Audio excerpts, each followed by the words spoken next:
This is a documentary, an oral history of U.S. strategic nuclear policy. Those who played a part tell the story. They summarize the evolution of a 60-year history, from the dawn of nuclear weapons to the 21st century. The speakers address two fundamental questions. First, what has been the purpose of U.S. nuclear weapons?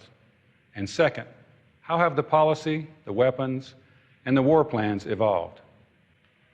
Foremost, this is a history of nuclear deterrence. The deterrent role of nuclear weapons has remained constant throughout the evolution of policy, world events, war plans, and nuclear delivery systems.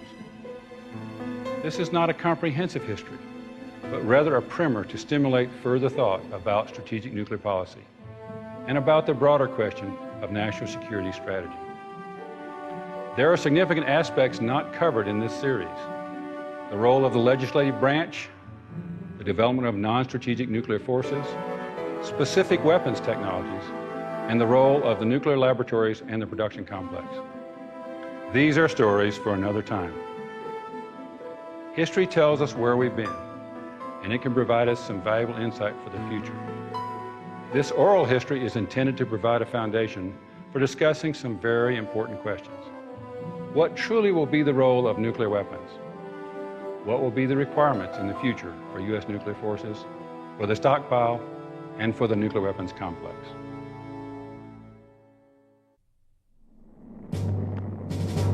The bombers of the U.S. 8th Air Force invaded Marienburg today. 2 flying fortresses were shot down.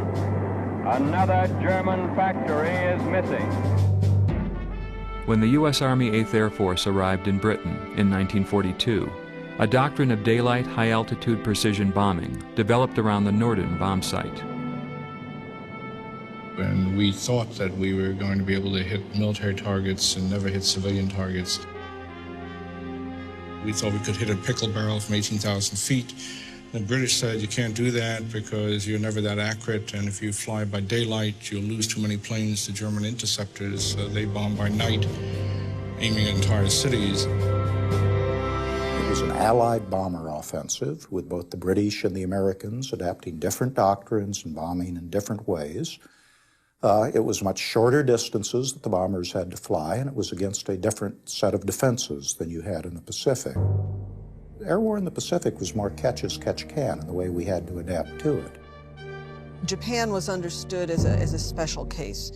The Air Force was willing to do area bombing when it couldn't do what they were counting as precision bombing, which also wasn't that precise, but it was a different operational setup, and it was a different way of understanding what they were doing. The basic question was whether or not you would be able to break industrial structures, aircraft production plants, engine production plants, petroleum refineries, electrical grids, things like that, whether you'd be able to destroy those with your bombing campaign. In Germany, factories were highly concentrated and often segregated from residential areas, making them targetable by precision bombing. While in Japan, war industries were dispersed rather than concentrated, and they were often intertwined with densely populated residential districts. The Japanese target complex prompted the operational commander, General Curtis LeMay, to change tactics. When LeMay decided to take the B-29s, which were really very elegant bombers and had lots of equipment, he took a lot of the equipment out so they could fly with more bombs, more incendiary bombs, and sent them over by night in a night attack rather than by daylight, so they wouldn't run into any Japanese interceptors. LeMay was the most effective combat commander of any service that I met in the 3 years I was in the Air Force. He had one objective, that was to destroy targets, and associated with that, the objective of reducing the number of crew members lost per unit of target destruction. If you see LeMay in Europe and if you see LeMay in the Pacific, Tommy Power's always there. It is my own belief that Tommy Power was probably more the strategist than LeMay. But I think that those two men worked very well together in terms of getting the most out of their equipment and their men.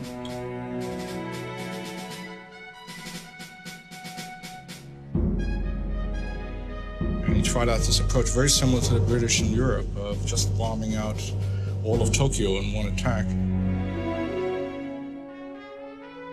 Maybe if you burn an entire city, which in the case of Tokyo involved 100,000 people being killed, the Japanese will quit.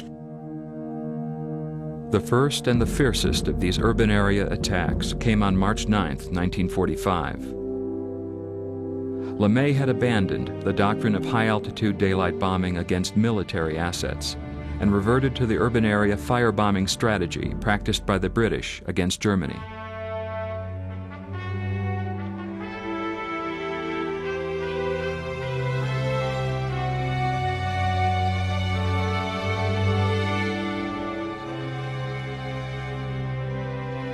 A half a world away from the carnage, in the high desert of New Mexico, scientists from Los Alamos made preparations to test a new and more lethal device, an atomic bomb.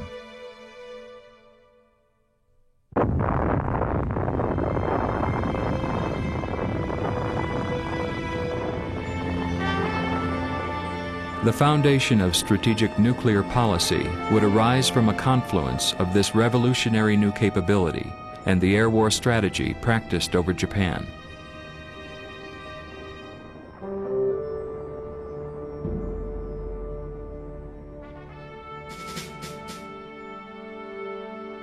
In July 1945, the U.S. was facing a costly invasion of the Japanese mainland.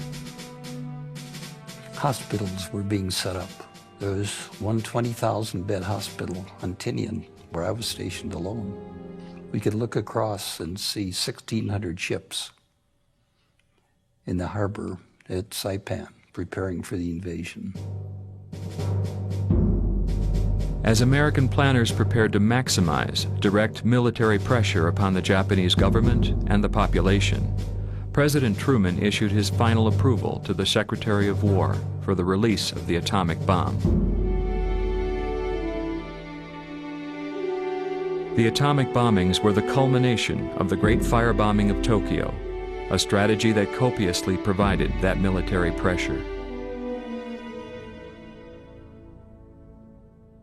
It was such a shock to the Japanese to see 80 to 100,000 people killed in Hiroshima and Nagasaki in the most brutal way that they reacted to it more than they did, I think, to the firebombing. Although the extent of the firebombing is not well recognized. And I have never seen an analysis of whether the nuclear could have been avoided if LeMay had been allowed another few weeks to carry on the firebombing, as at one point he, I think, was suggesting. When I went to Tokyo, it was just absolutely devastated. The damage in Tokyo was a result of thousands of raids, thousands of sorties by thousands of bombers.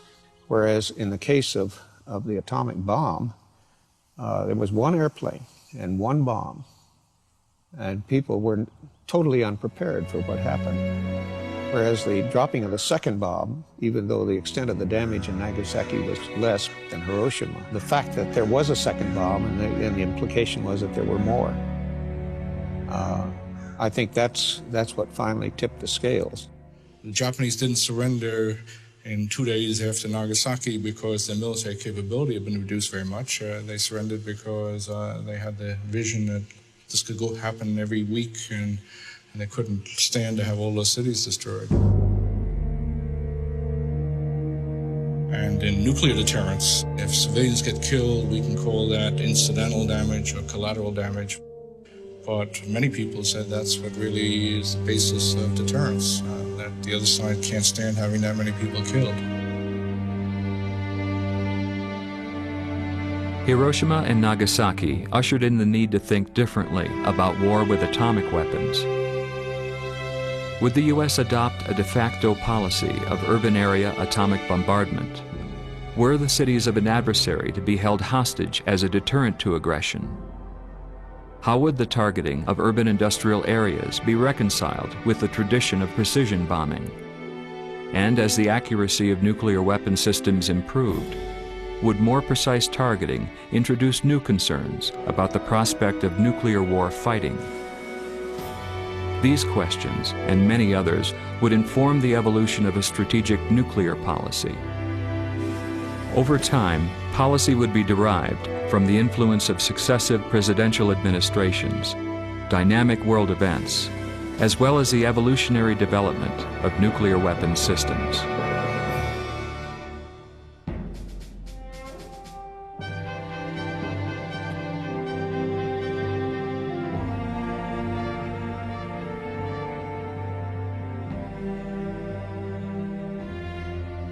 The mobilization in the conventional weapons field and nuclear field are very parallel. In both cases, civilian needs trumped any military need. The one big difference is we kept secret what was happening in nuclear labs.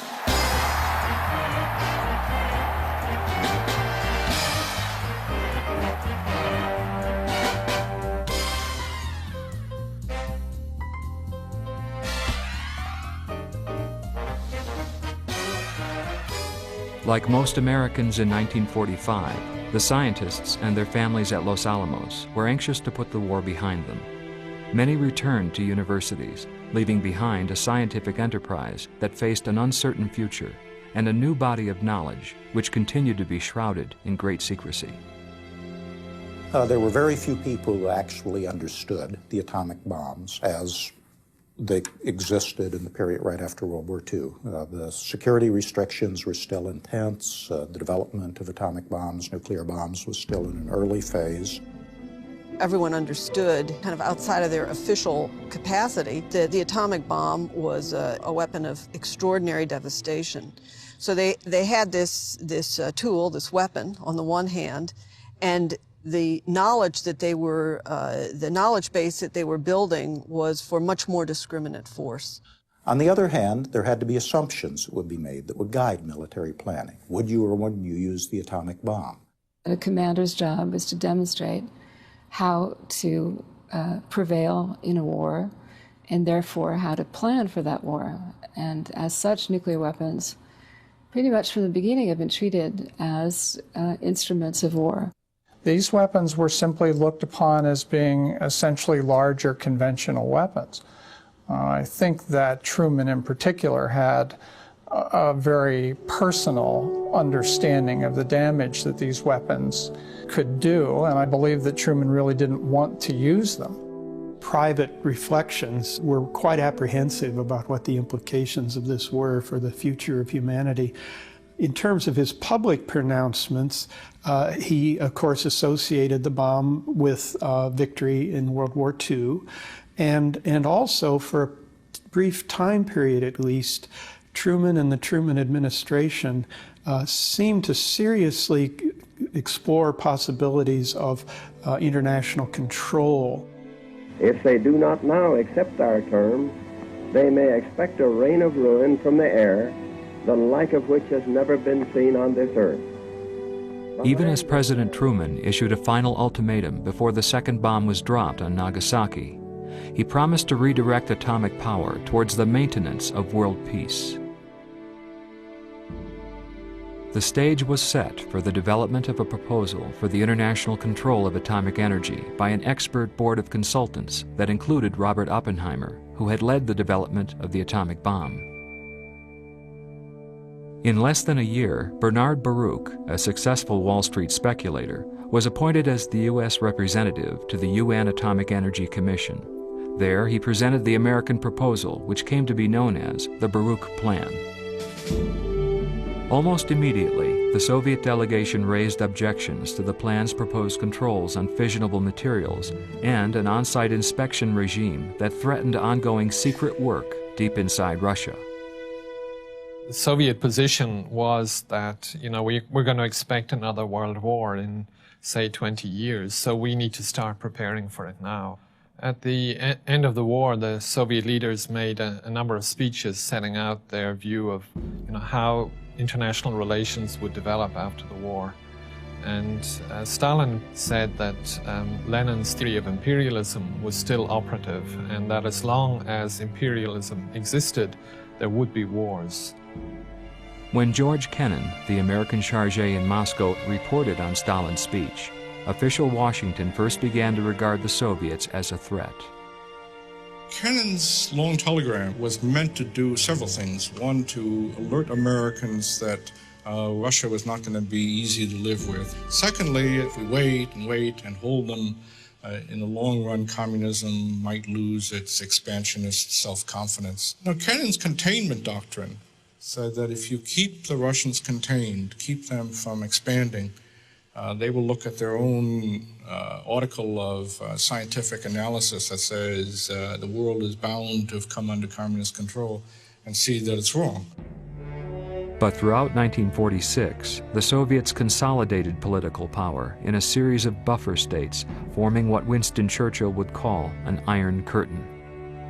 With the onset of the Cold War, symbolized by Churchill's speech, increasingly the emphasis was on maintaining nuclear supremacy, preparing America and the West militarily for this long and desperate struggle. Churchill's suspicion of Joseph Stalin at the end of World War II had been confirmed, and he cautioned Truman to protect and maintain the American monopoly of the atomic bomb. The fact that that came more or less simultaneously with the other effort to promote international control, I think shows the ambivalence of that period. As he contemplated the possibility of an emerging Soviet nuclear capability, Truman was also determined to maintain civilian control of the bomb and appointed David Lilienthal chairman of the newly created Atomic Energy Commission. In April 1947, its first report warned of serious weaknesses in the situation from the standpoint of the national defense and security. One thing we really don't know today is how much did the Soviets know about how few functional atomic bombs we had in 1946 and 47. By many measures, we had none. What we had was on a shelf in a state that would take weeks to get it ready for use. These would have been very manpower-intensive nuclear weapons that had to be kept ready. And we weren't doing that because there wasn't the motivation to do it, and we weren't expecting the Cold War, weren't expecting to use weapons against the Soviet Union. In 1947, the Truman Doctrine, ensuring the independence of Greece and Turkey, drew a line preventing further Soviet expansion in Europe. The foreign policy of the United States is the creation of conditions in which we and other nations will be able to work out a way of life free from coercion. You have to remember that the United States was doing something that was revolutionary through World War II and immediately beyond. We were making decisions that we would enter and remain engaged in the world in a way that we had never done before. And the United States had loaned Europe about $11 billion in various aid programs to kind of kickstart the French, British economies. And in late 46, early 47, economic progress begins to slow. And so there's this growing sense of emergency.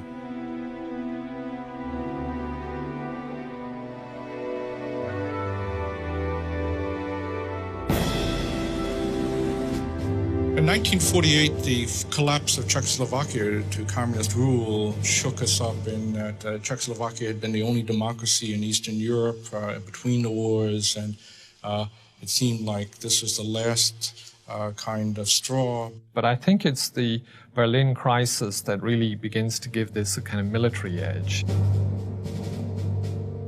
But when Stalin imposed the blockade, I mean, he was resisting what he saw as moves to create a separate West Germany. The blockade on Berlin shook us up more. It's the second blow within a short period of time in 1948, and it directly involved American forces. It seemed to be an attempt maybe to set dominoes going to affect all of Germany.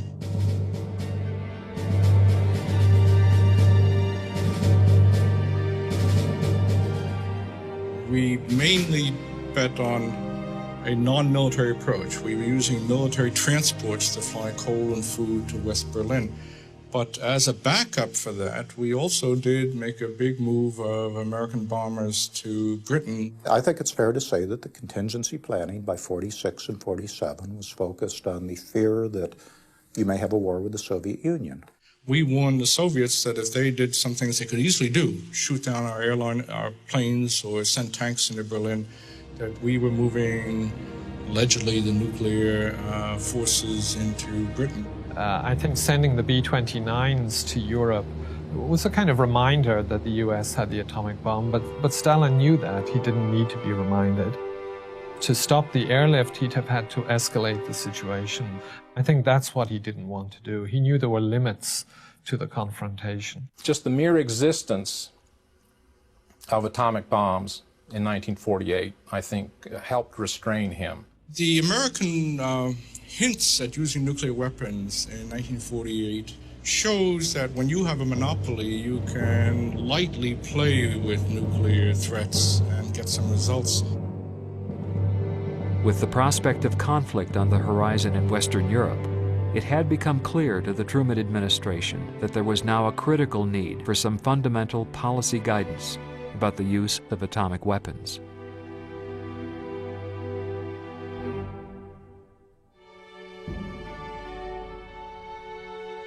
The Berlin crisis of 1948 was the first of several critical drivers of U.S. strategic nuclear policy. As they prepared contingency war plans, the Joint Chiefs of Staff sought guidance on the use of atomic weapons. I don't think there's really any clearly defined U.S. policy toward whether nuclear weapons will be used and how they might be used before the autumn of 1948. And that is what makes NSC 30 and the NSC 20 series so important, they begin to come to grips with some of those issues. NSC 30 declared that the U.S. was prepared to use atomic weapons in the event of war, and the decision to do so would rest with the President. The President will decide to use them when he wants to. He'd hate to use them ever again, but if it's necessary, he will. NSC 30 first established a deterrent role for atomic weapons as a counterbalance to Soviet forces in Eastern Europe. The National Security Council also developed NSC 20/4. But what we now had is we're settling down into the rhythm of the Cold Wars. We're now settling down into the Soviet Union as the enemy.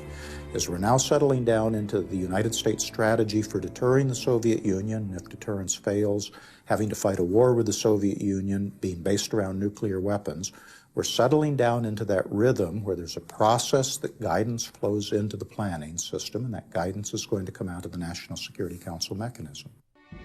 Both Hoyt-Vandenberg, who was Chief of Staff of the Air Force, and the Joint Chiefs themselves are beginning to ask the question, if we had to execute the contingency war plans that we have tomorrow, what would happen? Teams were sent out to look at the readiness of Strategic Air Command. They came back with very negative reports. So Vandenberg looked around. The senior World War II leadership is sort of gone. The Akers, the Spatzes, and LeMay's head and shoulders above everybody else. So he gets the call. LeMay was a brilliant operator, and I think probably fair to say a brilliant commander. Very dynamic, very energetic, and he wanted a force that could, in fact, fight a nuclear war. LeMay was continually concerned about the lack of photographic intelligence. They began the atomic targeting based on maps, and some captured German reconnaissance photographs. So they took the analytical inputs and they sat down and said, you know, the weapon will go here, it will go here, here's how we're going to get there. And that you would also employ the same ideas that had been used during World War II for deep interdiction strategic bombing, and that is to take out the enemy's industrial capacity. Now, of course, industrial capacity was also co-located with cities, and so there you would have a tremendous amount of disruption using nuclear weapons on those targets. LeMay's primary objective was to ensure that SAC would have the capability to deliver a single massive attack, and for this he would require a force of new long-range bombers.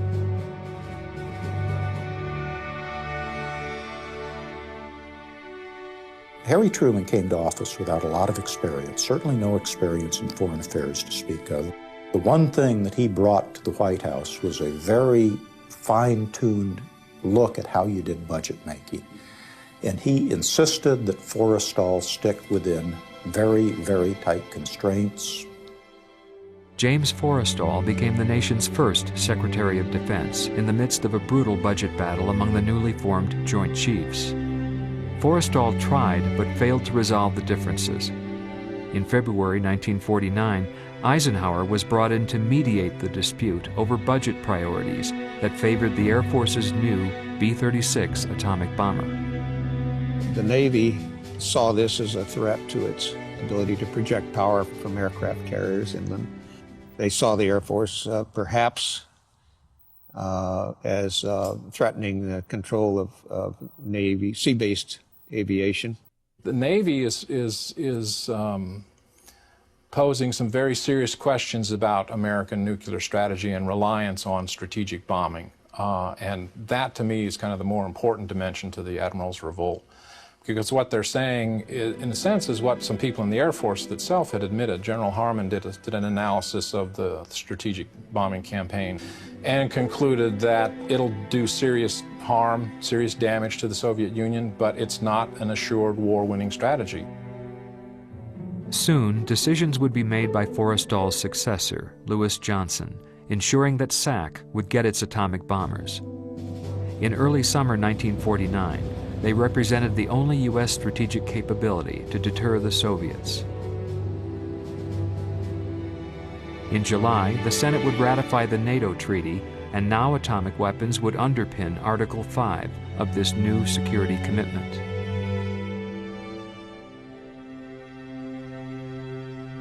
One month later, an event, unfolding deep inside the Soviet Union, would seriously challenge this deterrent capability.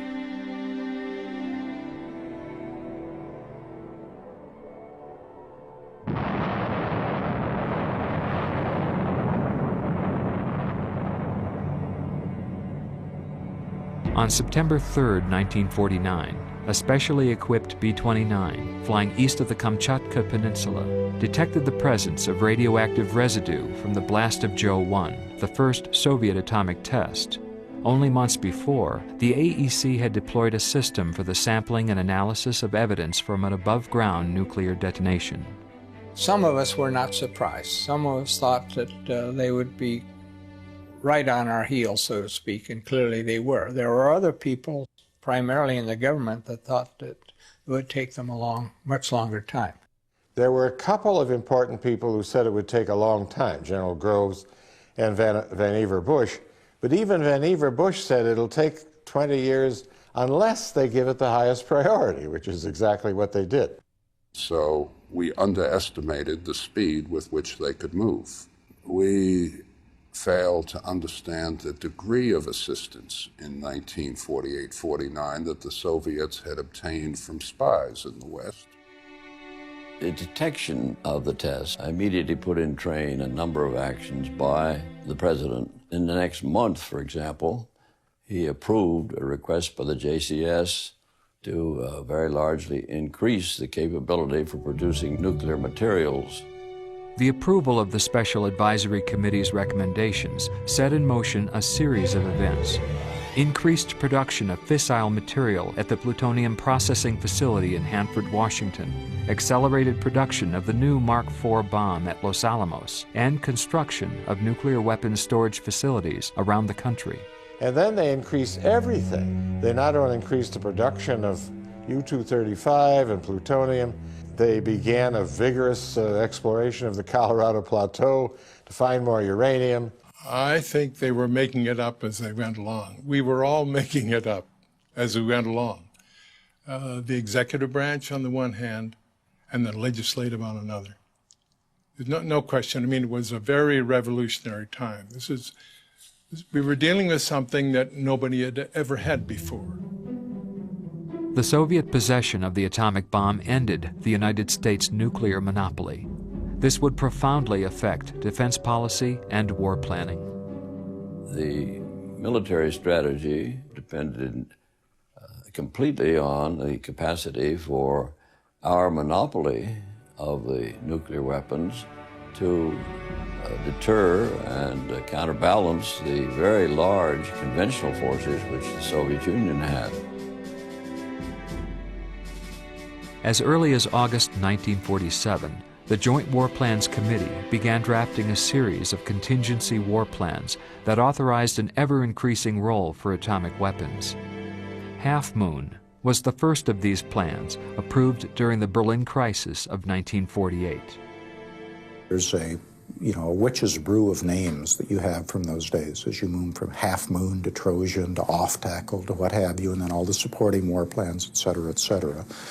Basically, you have a joint outline war plan and you have supporting plans for it. And the joint outline war plan that the JCS approved will take whatever the strategic concept is and put it into play. In the absence of detailed higher-level guidance, those involved in nuclear war planning carried over what they knew from World War II, including a sense that they were involved in an enterprise of precision targeting. They carried over the same sense of target categories. They carried over the same sense that nuclear weapons were primarily blast weapons. A nuclear weapon has, in addition, radiation, fire, which are difficult to predict. They're difficult to calculate. The planning of nuclear weapons tends not to include these effects simply because they are so difficult to calculate, but they're there. The earliest weapons, of course, were uranium bombs, fission bombs. These were delivered by high-altitude, long-range bombers. But the accuracies of these early systems were measured in terms of large fractions of a nautical mile or maybe even a couple of nautical miles. So the suitable targets had to be large area targets. In late 1949, a new emergency war plan dubbed Off Tackle called for attacks on 104 urban targets with 220 atomic bombs, plus a re-attack reserve of 72 weapons. The prime targeting objective was to disrupt the Soviet will to wage war. The targeting categories were completely consistent with targeting philosophy and some operations in World War II. The first one was Bravo, which stood for blunting of nuclear forces and nuclear capability. The second one was Delta, which stood for destruction of the urban industrial base. And the third one was Romeo, which stood for retarding an enemy's ability to mobilize. This was our short-term war plan. And within the next 18 months, there was nothing other than the air offensive, and within the air offensive, specifically the nuclear component of it, which carried any chance of affecting the outcome of the war early on. What impact would this have on the defense of Western Europe? Would the president be more cautious in the face of Soviet provocation? By the end of 1949, Truman was forced to re-examine national security policy in light of a nuclear-armed adversary. With the explosion of the first Soviet atomic bomb, the United States felt vulnerable really for the first time. How much is enough for deterrence? Herb York, in his book, says that logically it would have been enough to have fission weapons, and I believe that. But politically, it is not enough, especially when you say the other side, because we can think of a super weapon, they might think of a super weapon and build it. The primary reason for the development of the super, for ultimately instituting a fairly aggressive program to develop the super, was fear of the Russians. People who a year or so before had been committed to the idea of international control of atomic weapons now have made a dramatic shift toward the idea of keeping ahead of the Russians. Knowledge of the super, as the hydrogen or thermonuclear bomb was first known, was closely held in the fall of 1949. Its development was the focus of a vigorous debate among fewer than 100 people in the U.S. government. Senator Brian McMahon, chairman of the powerful Joint Committee on Atomic Energy, and General Omar Bradley, chairman, Joint Chiefs of Staff, were among those who supported building a super bomb and believed that we should get ahead as quickly as possible. Truman also heard from those who opposed its development. Well, the Atomic Energy Commission itself, that is the 5 atomic energy commissioners, were divided on the subject. The president set up a special subcommittee to study the question.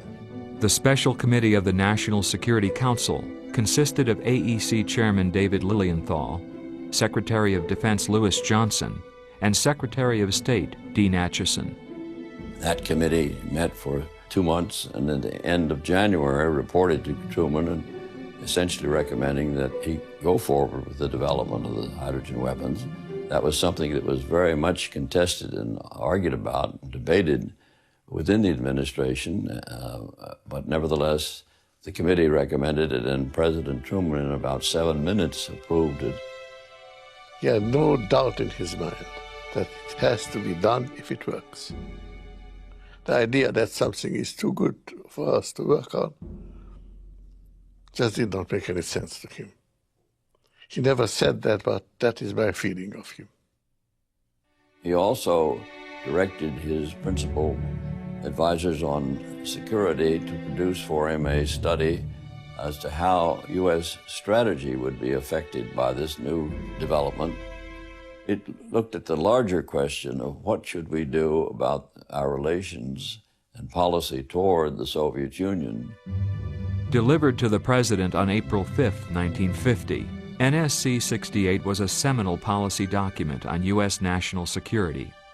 Written largely by Paul Nitze, NSC 68 reaffirmed the character of the Soviet threat contained in the earlier NSC 20/4, but now the threat was seen as imminent. In 1954, it was called a year of maximum danger. It assumed that they would have about 200 weapons, and that this would be quite sufficient to do tremendous harm to the United States. Which, in my view, was greatly exaggerated, because, various of Nitze's estimates then, before that, and after that, about where the Russians were and where they were going to be, were all of them greatly exaggerated. Paul Nitze was a very skilled infighting bureaucrat in the way that he conducted NSC 68. He talks about it freely in several of his books. NSC 68 was delivered, Dean Acheson, as Secretary of State, basically with Nitze had made the fundamental decision that they didn't want to lay the budget figures out in front of Truman. So NSC 68 was kind of the start of a debate when it gets delivered to the White House in the spring of 1950. But Truman wasn't about to take Nitze's or Acheson's word for it, and set about evaluating the implications as well as the probable cost for the massive nuclear and conventional buildup called for in NSC 68. Within 2 months, however, this careful and deliberative effort would be cut short by a new military imperative.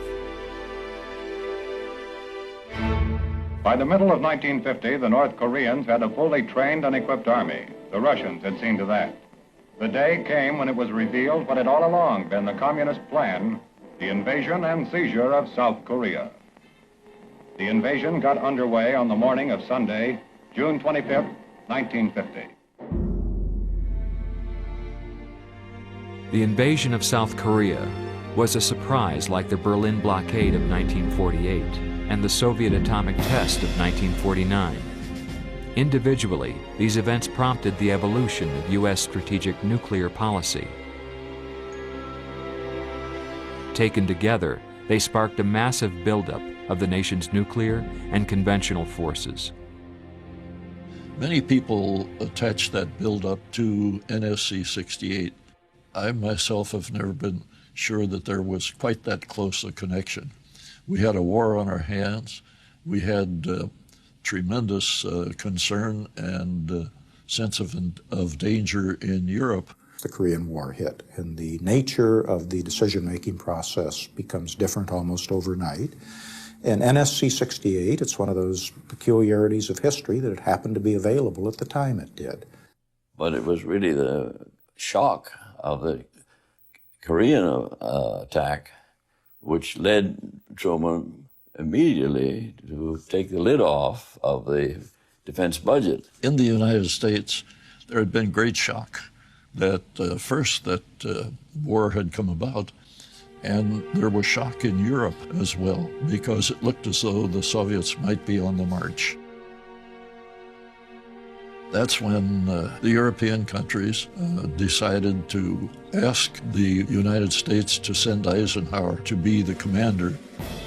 You have the wholehearted backing of the people of the United States, and I know that you'll have that same backing from the 11 other nations who are in the Atlantic Treaty. Goodbye and good luck.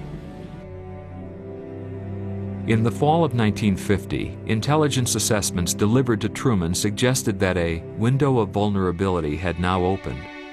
Would the U.S. become more vulnerable while it was increasingly drawn into the Korean conflict and before rearmament could restore the strategic balance? The prospect of a Soviet invasion of Western Europe now deeply concerned Truman and Eisenhower. By winter, the UN forces faced once again the possibility of being driven from Korea. Discouraged, outnumbered, ill-equipped to handle the cold, they barely hung on through the freezing Korean winter. After we had poured basically all the ready forces we had available into the Korean conflict, it was anybody's call as to where Korea was going to go at that point, whether we'd lose the war, whether the Soviet Union would intervene, things of that sort. It was a very desperate situation. There was a good deal of talk about trying to estimate what was called the date of maximum danger.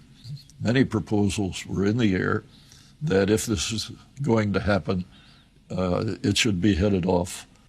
After the Soviets tested in 1949, it was understandable that the United States began to contemplate whether it would be appropriate and indeed necessary for national security to attack Soviet nuclear targets. But Harry Truman rejected the notion that the United States would deliberately precipitate a war against the communist adversary. At the same time, there are a number of military officers who rejected Truman's view. And so people like LeMay and others in the early 50s, when we were way ahead of the Russians in the development of bombs and in the accumulation of them, took the view that war is inevitable, and the longer we wait before it comes, the worse off we're going to be. Now, Stuart Symington, who was the chairman of the National Security Resources Board, had previously been the first Secretary of the Air Force, delivered a report to the National Security Council. Recommended policies and actions in light of the grave world situation. In the fall of 50 or 51, the calls for preventive war, the serious calls that would be considered at the National Security Council, it was NSC 100 in my estimation. Any further Soviet aggression in areas to be spelled out would result in the atomic bombardment of Soviet Russia itself. Declaratory policy, atomic bombardment automatic. The closest you get to a call for preventive war is this document, in my estimation. And the National Security Council discussion makes it clear that even the principal author of the document, or the principal sponsor of the document, himself was not calling for preventive war. Now, it's a very different question as we get into the Eisenhower years of how you best use the nuclear stockpile of the United States as a psychological tool. As nuclear weapons became more firmly rooted in United States defense policy, their growth in yield would become central to the psychology of deterrence. The natural power of the universe is harnessed in the new atomic bomb. Its tremendous possibilities are explained in this chart. In just a few years after 1949, we had weapons, pure fission weapons, of 50 kilotons instead of 10 to 20 kilotons. They were very fine nuclear weapons, and we didn't have to have a hydrogen bomb, a super, and besides, we didn't know how to make it. Other people felt that we had to have enormously superior power in order to destroy the Soviet Union. The policy, as I understood it,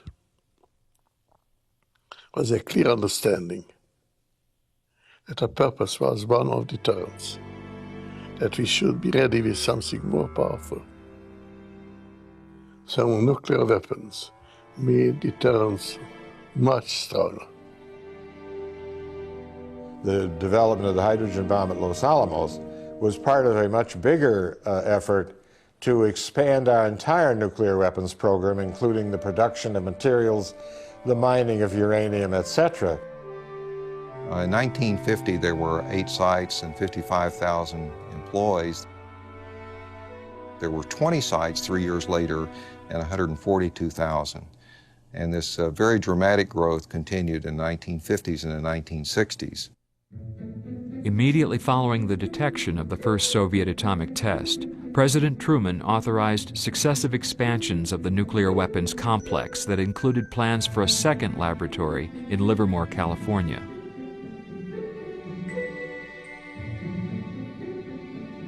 Meanwhile, at Los Alamos, Edward Teller and his colleagues fervently sought a practical design for the hydrogen bomb based upon a fusion reaction within liquid deuterium. There were contributions from a number of people, but the driving force was Teller.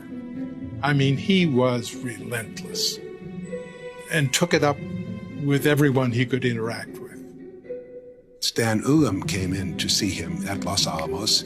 Stan Ulam, mathematician who'd been at Los Alamos for quite a while, and said, you know, Edward, if we compress this liquid deuterium, we can make it work. The reaction rate will be bigger and all that. The idea was that you put a nuclear weapon inside of a container, and for a few moments, the container will contain not only the bomb, but the energy it produces, and that energy can be used for other things, such as perhaps compressing a secondary. Teller said, well, it won't work, but if you were going to do it, you should use the radiation, because all of the energy comes off in radiation, thermal radiation, and that goes faster, it can be tailored more simply. At that time, I presented a new design in which I had full confidence. We needed the powerful, concentrated energy of a primary to make the compression. Once you made it, the secondary worked much better. And that was the whole secret. Now, Teller asked me to devise an experiment to demonstrate that this concept would work. By July 25th, 1951, I had a big sketch of what turned out to be Mike. There were no new ideas, but a very competent write-up as to the actual proposal and how it should manifest itself and be proved in a test. Minus 10 seconds. 9, 8, 7, 6, 5, 4, 3, 2, 1.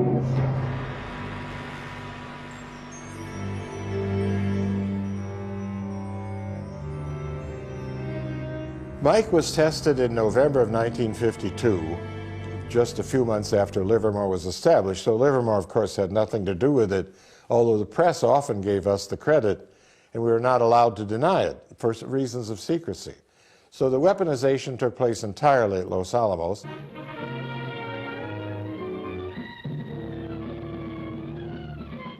The development of an emergency capability based directly on the deliverable version of Mike. Its success seems so assured that it is considered a proof test of one of the emergency capability weapons. Emergency capability weapons were sometimes produced by the Atomic Energy Commission before the concept was tested. It was so urgent they felt to have these capabilities that if a test was successful, then they would have had the weapons in the stockpile capable of delivering. After Mike, we had the Dirks operation where we went through the development of the jughead, the runts, the shrimp. When runt worked so well, then that was our first so-called deliverable 20-ton thermonuclear device. When thermonuclear weapons were first developed, what it did was gave you more megatons for the buck, so to speak. Before and in the early stages of the thermonuclear weapon, attention was focused on the very large yields, energy releases available. In fact, the impact of the thermonuclear weapon was not that of enormous yield. It was to make it possible to have vastly more weapons with a limited stock of uranium-235 or plutonium-239. In 1950, there were approximately 300 weapons in the stockpile. A decade later, there was 22,000. There was a decision to build more coming from Truman. There was a decision to build power. There was the invention of more powerful versions coming out of Mike and the things related to Mike. The large growth that we saw in the 1950s and 60s was primarily driven by the capacity of the complex and not truly by requirements. It was our policy at that time not to wait for requirements from the military, but to find out from the technologies then available what the art of the possible would be. Technology offers opportunities, offers possibilities. And we didn't understand what the objectives ought to be. We didn't know what kind of policies or even what plans and programs ought to be laid to achieve those objectives.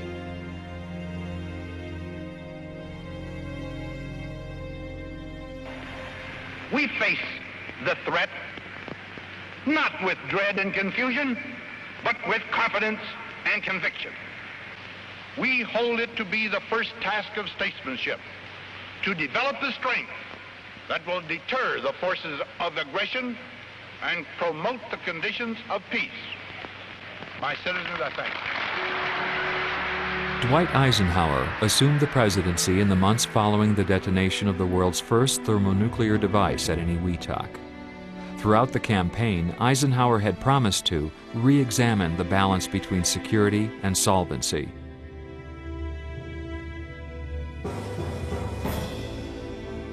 But the initial concern of the new president and his advisors would be resolving the matter of Korea. Shortly after Eisenhower took office and had started the process of developing a fabric of security policies and plans, in the Soviet Union, Generalissimo Stalin died. When he dies, there's an almost immediate change of policy in Moscow, which is discussed with the North Koreans, which says we'll now take a series of steps to try to bring the war to an end. Both sides agreed to a ceasefire in July 1953. By driving the North Korean forces back out of South Korea, the U.S. had produced the status quo ante, and an uneasy truce prevailed. Eisenhower and his Secretary of State John Foster Dulles vowed there would be no more Koreas. And both he and Dulles were people who thought you must have a coherent strategy. They decided that they would put a major study of alternative policies toward the Soviet Union for the purpose of hearing a really thought through alternative possibilities. They decided on that in the solarium of the White House mansion, so it took the name Solarium as a result of that. And there were really three approaches that were essentially put forward, each assigned to one team. Task Force A was supposed to consider the prospects of a containment policy. B was called drawing the line, that if they took any measures to expand, they would run the risk of a massive response. And C was given essentially the assignment of defending a policy of rollback, of the idea of trying to force the Soviet Union to capitulate by coercion.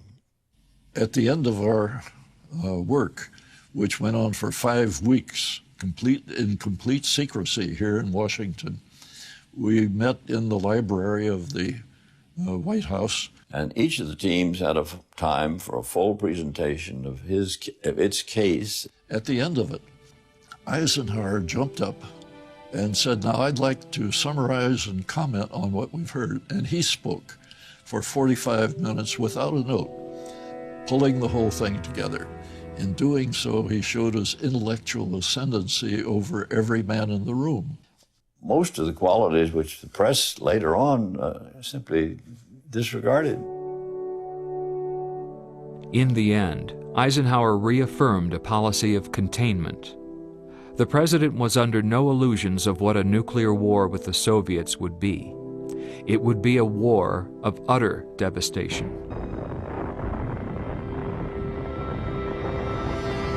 The Joe 4 explosion in August of 1953 had a major psychological impact on us. The details were secret. So all the American public and most of the members of the Congress and other American leaders knew was the Russians had exploded a hydrogen bomb. At the National Security Council, the detonation of a Soviet thermonuclear bomb underscored the urgency of preparing a new national security policy. All of this flows together in the fall of 1953 into a set of decisions which lead to NSC 162/2. He wanted to pay as much attention as possible to how you could take the psychology of nuclear weapons and turn them into making the strategy as deterrent and possible. And also was his reading, I think, of the Soviets as a fairly conservative group of decision makers. He didn't think they wanted war either. NSC 162/2 emphasized a nuclear response. In the event of hostilities, the United States will consider nuclear weapons to be as available for use as other munitions, a statement, the true intent of which would be debated for decades. The defense strategy had two purposes. One was to deter the Soviet Union. The other was to reassure the NATO allies. And therefore they required really a higher degree of certainty in order to be reassured than the Soviets did to be deterred. In February 1952, the NATO defense ministers met in Lisbon and agreed to commit 96 divisions in a forward defense of Western Europe. Well, within a year after making that commitment at Lisbon, it became clear that NATO had neither the resources nor the political will to field a force of that size. Eisenhower would use increasing numbers of both strategic and tactical nuclear weapons to deter the Soviets in Western Europe. In November 1953, he directed Admiral Radford, Chairman, Joint Chiefs of Staff, to implement the New Look, a military strategy that placed heavy reliance upon nuclear weapons for the long haul. Eisenhower decided that we were spending too much on the Department of Defense and cut back the planned level of expenditures. This was the new look. We, in the judgment of the administration, could not stand up against the hordes of Soviet soldiers that would be sent against the West, and therefore nuclear weapons were a substitute for maintaining massive conventional forces.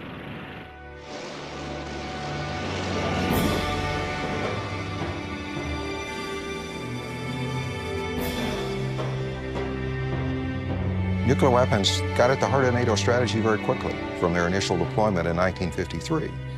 Although the exact role, exactly how and when they were going to be used, was often confusing and ambiguous. NATO intelligence tended to exaggerate the Soviet threat over the years. The prevailing presumption was a worst possible case, to wit, that the Soviet Union would be bending every resource to build up their military forces against the West as rapidly as possible. And so a lot of our training and plans were geared on that premise. MC-14/2, massive retaliation, or the tripwire strategy, was basically that should this massive invasion occur, massive nuclear forces would be used. It would be all-out nuclear war. It was all or nothing. In the notes of a meeting prepared by Colonel Goodpasture, the president's close personal aide, Eisenhower laid out a deterrent nuclear posture that would set in motion a 20-year buildup of nuclear weapons deployed in Western Europe.